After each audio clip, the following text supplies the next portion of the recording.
विच किते इहनूं कोई तकलीफ है सही। मैं जो हदीस पढ़ी तो बाबा विच बोल पिया, हैडमास्टर सी किते, कहन लगा जी तुसीं कहंदे जे नबी पाक खुद सुनदे ने ते नाल हदीस एक होर बयान करदे जिवें अल्लाह ने एक फरिश्ता मुकर्रर कीता जिहड़ा सलाम लैके जांदा। ये भी हदीस है कि एक फरिश्ता जो सलाम लेकर जाता है। कहने लगा या फरिश्ता मान लो या खुद सुनना मान लो।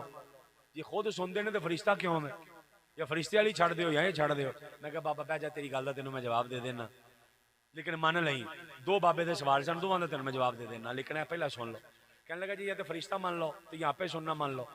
मैं कहा बाबा फरिश्ता भी है तो आपे भी सुनता है।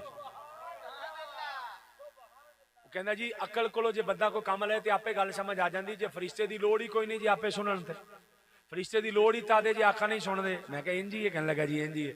मैं कहा ईमानदार नाल दसी जे तू कोई नेकी करे जिंदगी तू कीती होए किते ते केड़ा फरिश्ता लिखदा? उन्हें कहा जी आ। ते मैं कहा जे मैं कहा बदी करे ते कहने लगा जी आ। ते मैं कहा अल्लाह नहीं वेखदा नेकी आ ते बदी आ ते अल्लाह वेखदा नहीं? कहने लगा जी वेखदा। तो मैं कहा लोड़ की अल्लाह नू, जो फरिश्ते चू लिखन रहे ने ते अल्लाह नू लोड़ कोई नहीं सी वेखण दी। या